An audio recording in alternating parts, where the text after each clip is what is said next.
auditrices, auditeurs, chers téléspectateurs, voilà, nous sommes une fois encore en face de l'honorable Pierre Ntsumbu Muntu-Kalava, député national élu de la circonscription de Mbadzago. Comme vous le savez, les députés sont en vacances parlementaires. C'est depuis ce 15 décembre, à moins que l'honorable nous dise autre chose. Il y a eu beaucoup d'eau qui ont coulé sous les ponts. Beaucoup de matières ont été vraiment traitées à l'Assemblée nationale. Et pendant cette session, nous avons vu l'élu de Mbadzago intervenir plusieurs fois. Aujourd'hui, c'est les vacances. Qu'est-ce qui se prépare? Voilà pourquoi nous avons passé par là avec le leader de Mbadzago, l'honorable Pierre Ntsumbu Muntu-Kalava, pour qu'il nous dise brièvement qu'est-ce que nous pouvons retenir de la session passée et quel est son plan d'action pendant ces vacances parlementaires. Honorable, nous l'avions dit, depuis le 15 décembre, vous avez commencé les vacances parlementaires. Mais avant, vous aviez eu une session.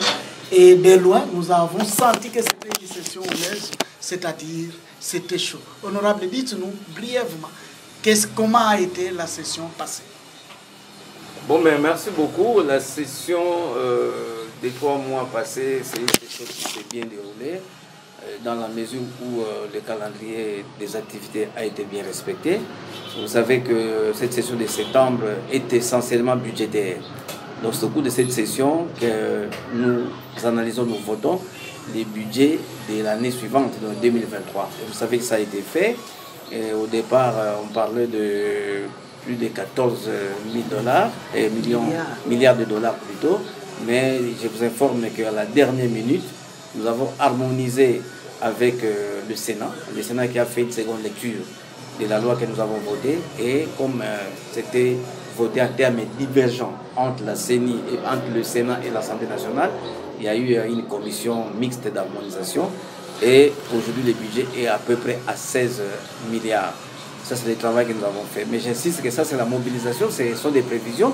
Il reste au service attitré de produire cet argent, de faire plus, 16 milliards ou plus, et aussi, comme toujours, que cet argent soit bien affecté pour les services de la population et que la population se retrouve. Parce que ça ne sert à rien, par exemple, pour un papa de voir son salaire augmenter et le niveau de vie de la famille n'est pas changé. Donc nous souhaitons que, au moment où ça a été décrété ainsi, que l'argent soit réellement collecté, 16 milliards ou plus, mais que ça soit aussi bien affecté pour que la population puisse se retrouver. Vous allez continuer réaliste ou bien c'était une façon de nous faire plaisir? Bon, maintenant, avec ce qui s'est par rapport à la réduction des comptes, ce qui s'est passé en 2022, c'est réaliste. Vous savez que c'est depuis septembre, en fait, de cet exercice que le gouvernement a atteint les assignations. Donc, ce qui était prévu pour 2022 a été déjà atteint depuis septembre de cette année. Donc, tout ce qui s'est fait aujourd'hui, octobre, novembre, décembre, c'était un surplus. Et si cette allure-là continue, il y a bien d'aller même au-delà des 16 milliards. C'est ça la réalité. Bon, à part cette matière-là du budget, il y a d'autres matières. Nous avons voté des lois. Je crois qu'à un moment donné, ça sera une restitution que nous allons faire à la base pour aller plus en détail. Mais aussi, dans le cadre de parler au nom de la population, je dois vous rappeler que moi personnellement, j'ai passé 2 motions d'information. Il y a une motion sur les événements de vente des terres à Kimbongo, avec des guérissements de déportation. Nous avons parlé des hauts de la tribune et nous avons été entendus jusqu'au niveau de la présidence de la République qui a envoyé une délégation. On en parlait en moment venu. Mais aussi, j'ai fait notre notion d'information suite à l'insécurité au Congo central et plus précisément avec les coupeurs de route. Les cas de mort d'hommes, de pertes de biens sur la route, des faits de coupeurs de route. J'ai également fait une motion d'information du haut de l'Assemblée nationale. Et nous pouvons dire, parce que nous vous avons vu aussi intervenir, surtout sur ce dossier de Kimbongo, d'Ntwala. Apparemment, c'est le statu quo. Vous avez parlé, honorable Wavovame, et après. Oui, je dois vous avouer que s'il y a un dossier qui me cause d'insomnie de manière personnelle, c'est ce dossier de la vente illicite et barbare des notaires qui conduit à des conflits dont vous connaissez les conséquences, avec les gens déportés de leur village. Et tant que solution n'est pas trouvée, solution durable, promise par les autorités attitrées, n'est pas trouvée, je ne dormirai pas et puis je ne laisserai pas les responsables tranquilles. Ça, je dois déjà le dire. Je voulais d'abord me concentrer sur la session de 3 mois. J'étais à Kinshasa, pas chaque chose à son temps. Maintenant, pendant les vacances, nous allons remuer ciel et terre pour que solution soit trouvée. Et ce n'est pas normal. Au moment où nous sommes émus par ce qui se passe à l'Est, parce que ce qui se passe à l'Est, en Ituri, au Nord Kivu, ne peut pas nous laisser indifférents. C'est le pays qui a agressé. Ceux qui souffrent là-bas, ceux qui meurent, ceux qu'on tue, qu'on égorge, qu'on viole, les déplacés de l'Est, là, ce sont nos frères et sœurs. Mais n'oublions pas que chez nous-mêmes, dans notre propre maison, nous avons ces cas-là.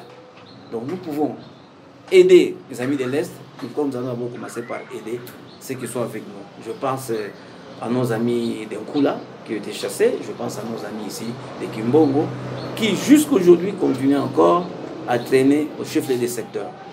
Donc tant qu'ils sont encore là, tant que les promesses qui ont été données par la hiérarchie, par les autorités attitrées, la promesse n'est pas accomplie, je vous assure, M. Néron, ça c'est un point d'honneur. Nous allons tout faire pendant ces vacances. Il faut qu'on trouve des solutions. Toi là aussi. C'est une toile là, ce sont des promesses.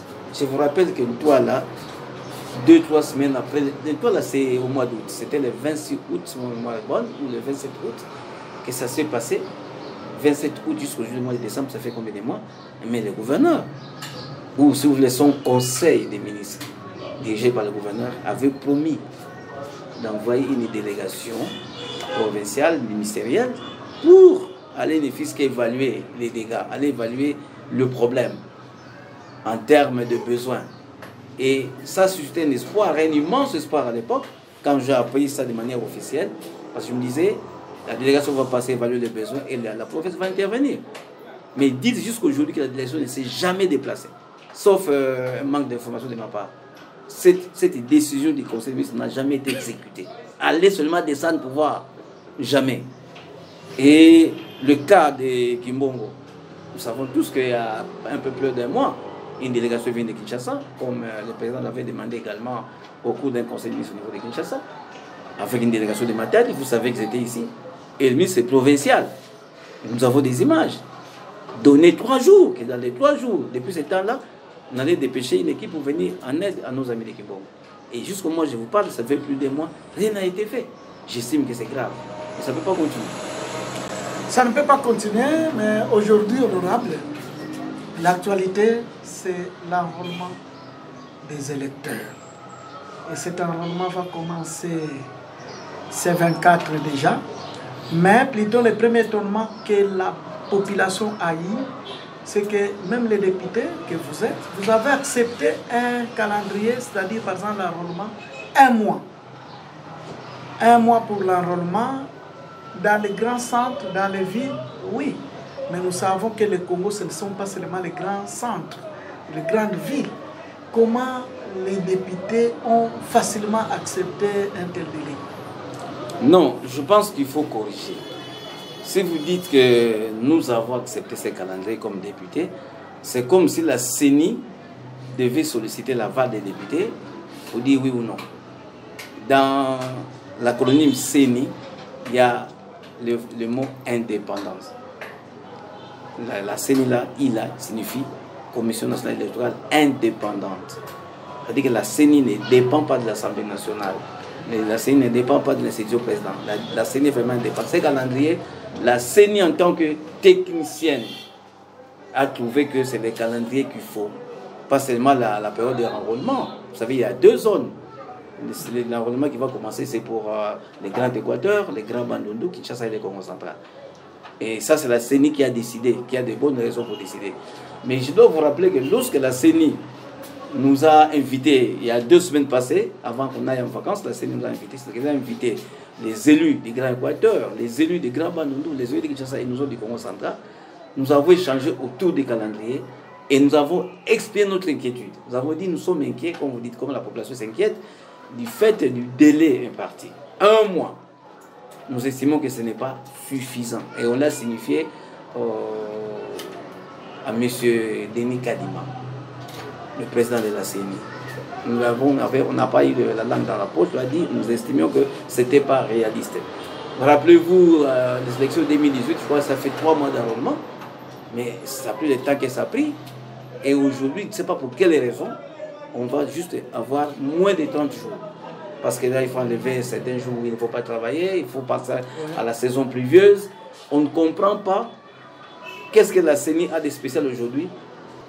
Et puis, il n'y a plus d'enrôlés. Donc, le nombre d'enrôlés prévus est supérieur au nombre de 2018. Plus d'enrôlés, un temps très court, mais la CENI croit qu'elle peut facilement enrôler tout le monde. C'est pour cela que nous avons protesté, nous n'avons pas le pouvoir de changer la décision à la place de la CENI. Et comme la CENI tient à l'opération, on ne peut pas dire à la population de ne pas laisser faire enrôler. Au contraire, le moment est venu de dire à la population, plus le temps est court, plus on ne doit pas dormir. Dès que l'opération commence le 24, donc ce sera le samedi, il faut que nos bureaux d'enrôlement soient envahis par la population. De façon que les gens soient là, que la CENI n'ait pas de prétexte, si elle n'arrive pas à enrôler pendant les 30 jours à peu près, qu'il n'y ait pas de prétexte, qu'il n'y avait pas de gens. Mais tout le monde qui va se présenter devant le bureau, nous estimons que tout le monde doit être enrôlé. Et si les gens ne sont pas enrôlés, c'est la CENI qui va pouvoir payer. Mais tout ce que nous demandons à la population, c'est d'aller se faire enrôler, de réveiller ceux qui dorment, nos amis, pour se faire enrôler massivement. Parce que l'enjeu est de taille.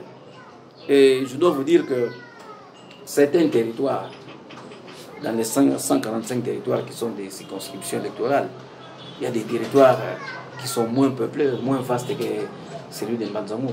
Mais je connais des territoires qui peuvent avoir 6 à 7 députés nationaux. Vous savez que la population doit savoir que le nombre de députés nationaux dépend du nombre d'enrôlés.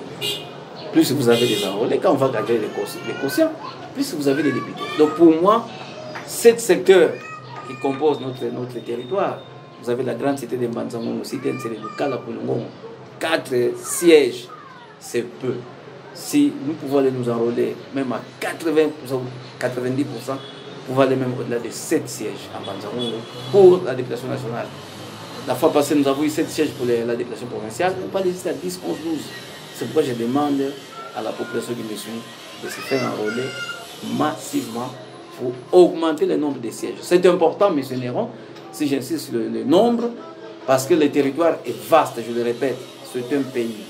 Plus vous avez des députés, plus la population peut retrouver ces députés pendant les mandats.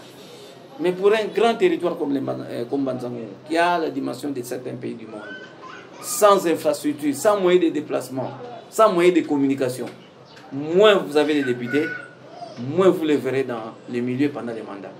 Donc moi, je sais de quoi je parle, je vais de faire 4 ans, je sais quelles difficultés nous éprouvons pour aller partout dans les territoires de Mbanzango. Mais j'insiste pour qu'il y ait plus de députés, pour que chaque coin puisse avoir au moins un député qui va là. Et lorsque nous nous retrouvons, lorsque les élus, parce que moi, je ne sais pas si je serai élu en 2023, je ne vais pas le dire ici, ça dépend de la population. Si je fais partie de ces députés-là, même si je ne fais pas partie, mais ceux qui seront là, s'ils sont nombreux, je crois qu'ils peuvent bien travailler pour notre territoire. Honorable, je reviens à votre travail en tant que député. Vous venez de passer 2 semaines à Bibois. Le commun des mortels s'étonne, ce n'est plus à l'Assemblée nationale que l'honorable siège, maintenant il commence à travailler à Bibois. C'était quoi? Et si vous pouvez expliquer à vos électeurs le travail que vous avez abattu à Bibois. Oui, merci. Ça me donne l'opportunité justement de dire le contraire de ceux qui pensent que les députés de Kinshasa, ils sont là seulement pour dormir. Surtout qu'on a montré des images des députés qui dorment. Il y a des commentaires dans tous les sens qui dorment à la plénière. Et ça donne vraiment l'impression que nous ne travaillons pas. Non, les députés travaillent. Si un député ne travaille pas, c'est qu'il ne veut pas travailler. Ce n'est pas le travail qui manque. Lorsque une loi est votée en plénière, c'est comme les repas que vous trouvez à table. Pour que ces repas-là se retrouvent à table, prêts à être consommés, il y a toute une histoire. Il y a un temps qui s'est pris pour que ça soit préparé. Il y a des gens qui se sont sacrifiés. C'est comme la loi. Les lois que nous votons au Parlement, c'est le fruit d'un travail de longue haleine. Et Bibois, quand on parlait de Bibois, c'était justement pour ça. On n'était pas à Bibois pour aller, on allait nous amuser. Nous étions à Bibois, notre commission sociale et culturelle. Nous avons été internés à Bibois pendant une semaine. Parce qu'avant d'aller en vacances, on nous avait donné une loi qui concerne la couverture santé universelle. Et les temps impartis nous demandaient que nous puissions travailler cette loi en commission et la faire voter avant le 15.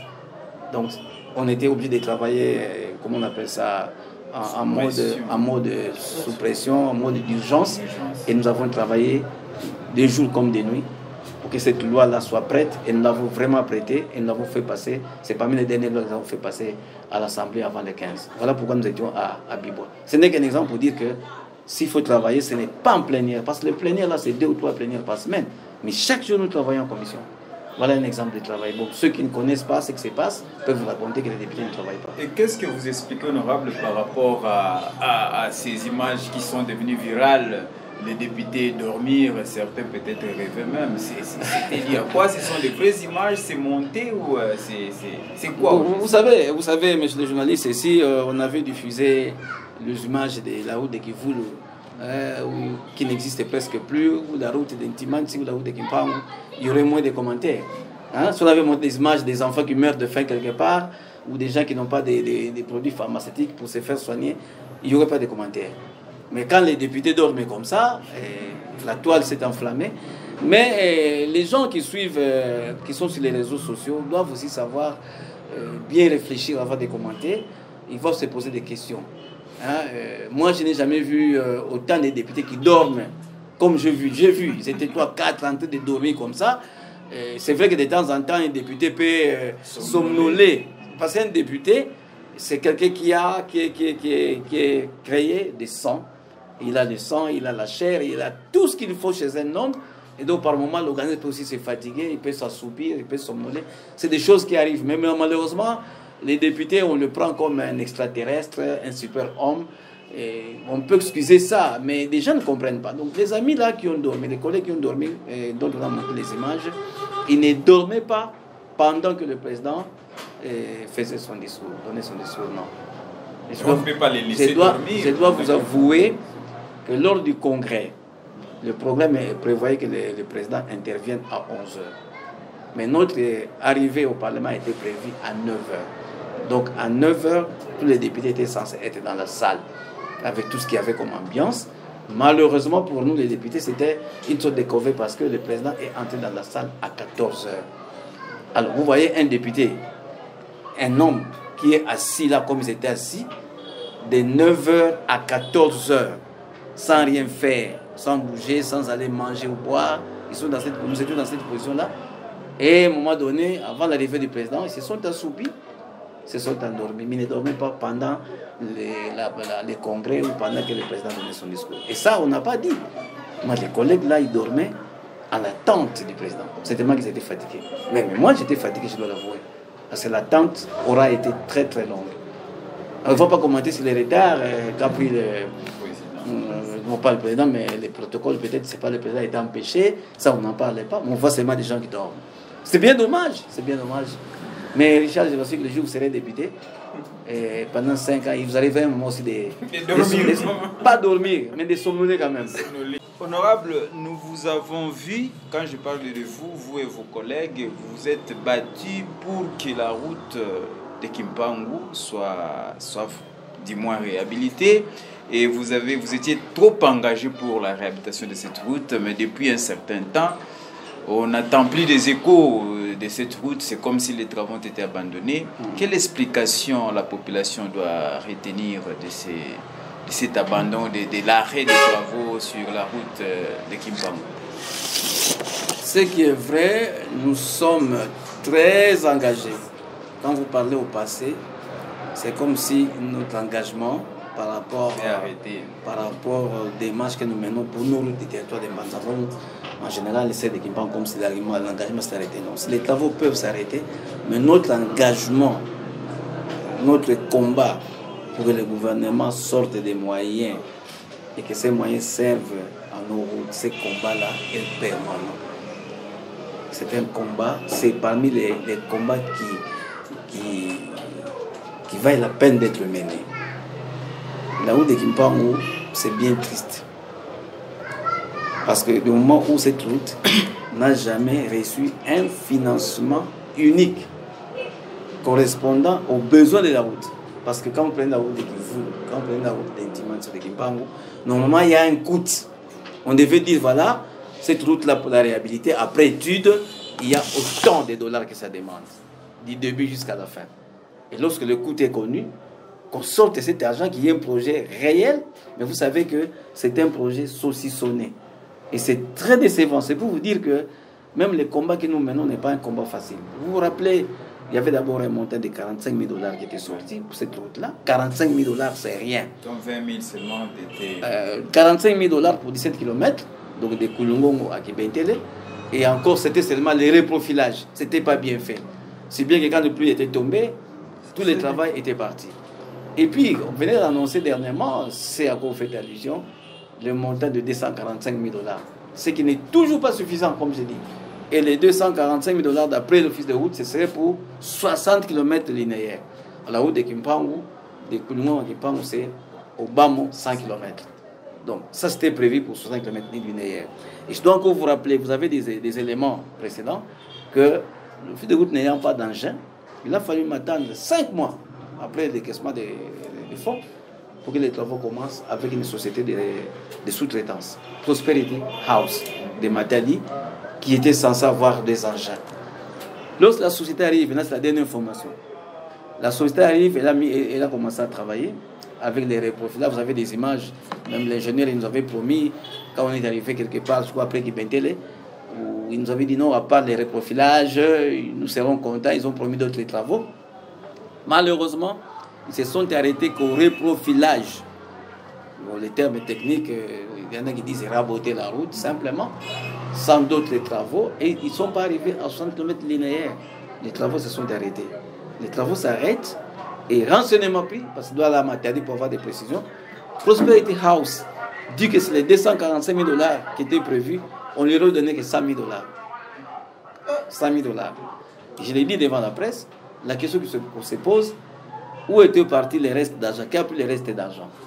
Donc le fils de route qui a pris l'argent ne remet pas tout l'argent à Prosperity House pour les 60 km, ils n'auraient décaissé que 100 000 $. Où est parti les restes d'argent? C'est le point d'intérêt. Les travaux sont abandonnés. Pour dire qu'on n'a pas abandonné la lutte, nous avons publié une lettre. Je ne sais pas si vous avez vu. Une lettre que nous avons signée, Roger Matondo, l'honorable Roger Matondo, Jacques Mongwana et nous, pour une pétition. On appelle ça pétition, où nous avons retracé tout ce que je viens de vous dire ici. Et nous avons demandé à l'office de route de nous éclairer sur cette affaire-là. Et nous avons demandé qu'on nous donne un financement unique pour qu'on fasse directement le travail de la route. Les travaux se sont arrêtés.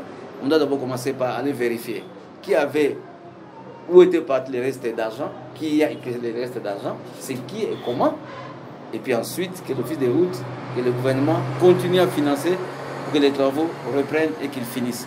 Mais il y a une information connue déjà du groupe WhatsApp des originaires des Gombe-Sud, mais que je vais vous donner ici. Lorsque nous avons recommencé les démarches avec l'honorable Jacques Mongwana, bon, nous sommes des députés, ce n'est pas nous qui exécutons, mais en tout cas, il y a un effort que nous avons noté entre le gouvernement congolais et l'Angola, dans le cadre de la SADC, pour que cette route-là soit asphaltée. Ça, c'est une information que je vous donne. La preuve, il y a 2 semaines passées, une équipe de la CGT, Grands Travaux, ils sont passés avec une des sociétés qui aurait arraché le marché, une société belge qui est chargée d'asphalter la route. Ils sont passés là-bas. Si vous demandez aux gens qui font la route de Luvac-Ankiende, ils ont vu ces équipes, ils ont vu ces blancs-là, ces belges, ces portugais, qui est passé comme délégué de la société pour évaluer les travaux. En tout cas, je n'ose pas trop insister. Il y a grand espoir que cette route-là soit asphaltée. Et le projet commence vraiment à se concrétiser. Parce qu'il y a aussi l'ambassadeur de l'Angola qui tient vraiment à ce que la route soit asphaltée. Parce qu'il n'y a pas seulement que l'intérêt du Congo central, pas seulement à l'intérieur de la RDC, comme j'ai dit. La route de Kimpangu, c'était une route d'intégration régionale. C'est-à-dire que si vous partez de Kinshasa, vous arrivez jusqu'en Afrique du Sud en voiture. Et aujourd'hui, pour faire la route de Kinshasa à Joburg, à Johannesburg, en Afrique du Sud, il n'y a que ce tronçon Kimpangu qui dérange.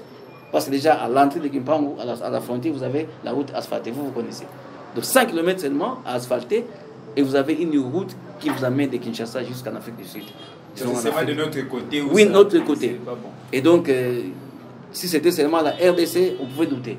Mais dans le cadre de la SADC, les projets prennent vraiment une allure sérieuse. C'est ce que je peux dire. Mais en attendant, nous ne pouvons pas laisser la route comme ça. Nous continuons à nous battre pour que la route soit praticable. Et sûrement les plus de 100 000 $ là qui sont partis, vous allez quand même suivre? Non, je vais descendre en matière. Depuis ce que je vous donne comme information, je ne suis pas encore en contact avec les autorités de Prosperity House. Mais un député qui a été avec eux, dont j'étais le nom, me l'a dit. Et moi, je compte sur les députés. Moi-même, je vais arriver là-bas. En tout cas, ce que j'aurai comme information, je venais vous le dire. Merci beaucoup, honorable. Peut-être on aura vraiment le temps quand vous allez nous faire la restitution. Votre plan pendant les vacances? Oui, nous avons même... moi, je vais passer toutes mes vacances au Congo central, donc les 3 mois de vacances, nous les passerons ici au Congo central. D'abord, ces dossiers de Kimbongo, ça fait partie de mes vacances. Je prendrai le temps qu'il faut pour sensibiliser, bousculer les autorités, pour qu'on trouve une issue avec nos frères et sœurs de Kimbongo qui doivent rentrer chez eux. Ça, c'est pendant les vacances. Pendant les vacances, nous aurons la restitution, bien sûr, de manière détaillée sur ce qu'on a fait pendant la session passée. Pendant les vacances, je dois déjà avoir un programme cohérent pour visiter la Silou, visiter la compagnie sucrière et visiter l'ex-Juvel à Kolo. Parce qu'il y a beaucoup de plaintes que nous avons reçues de ces côtés, les rapports entre l'employeur et les employés. Donc nous allons arriver là-bas pour échanger avec l'employeur, les employés, les syndicalistes de ces 3 sociétés qui sont très importantes pour notre territoire. Nous devions quand même essayer de comprendre ce qui se passe et si il y a des solutions qui doivent venir de Kinshasa. Je crois que c'est notre rôle, nous, en tant que députés, que nous puissions parler à Kinshasa pour que des solutions soient portées de ces côtés-là. Parce que vous savez, nous avons besoin de la Silou, nous avons besoin de la compagnie sucrière, nous avons besoin de la Juvel, et parce que ce sont des sociétés qui donnent aussi du travail à nos frères et sœurs. Et nous devons protéger et la société et ceux qui travaillent là. Et donc, en tant que députés, nous serons vraiment une église au milieu du village pour faire ce tour. Nous allons faire ce tour-là avec vous. Et nous allons écrire officiellement avec un calendrier courant pour dire telle date. Pendant autant, 1 ou 2 jours, on est à Lukala, on est à Koulimango et on sera à la Juvel. Nous allons repartir sur l'axe post 18, ce qu'on appelle les Mayanda. En tout cas, Mayanda doit nous attendre, je dois le dire maintenant ici. Et puis, les frères, nos amis de Kifoulou, on va faire un effort pour qu'on soit à Kifoulou et à Antimanti. Donc voilà les grandes lignes des vacances que nous allons passer. On sera sur terrain. Et pourquoi pas du côté de Kifo là-bas, côté comment on appelle ça, Tumba Vata, parce qu'il y a des amis là-bas qui m'attendent. Et nous avons beaucoup à faire quand même pendant ces vacances. Tout le monde est honorable. Nanga kobampangi bilandi bya zibinguzi bieto yele kesa kwani kade honorable sikeza parce que tutela muna buku ye buku boy maluti ko Kinshasa boy makadidi ye boy ketabanza musala kadi ambuko honorable tutondele betata Richard yetata Gypsy keleka tuna kintwadi tutondele honorable tutondele ntombe pana kambote kabaku batolende territoire ya Mbanzango ya Mvimba, Congo central, Bampangi bena kwanda parce que les réseaux sociaux comme so bena Msuka Mvuyai, nzole de kubazole la kinzi miambote mia Noël et mia Msuka Mvula bwanana nzami watulunda kidi vumvula ikuza dia tokala Kintwadi et sala Kintwadi. Merci. Vous voulez dire en français aussi? Oui, merci. Et je voudrais effectivement saisir cette occasion pour adresser mes meilleurs vœux de bonheur, de prospérité, de Noël et de Nouvel An à toutes les sœurs, tous les frères qui nous suivent ici au Congo central et à travers le monde. Merci beaucoup.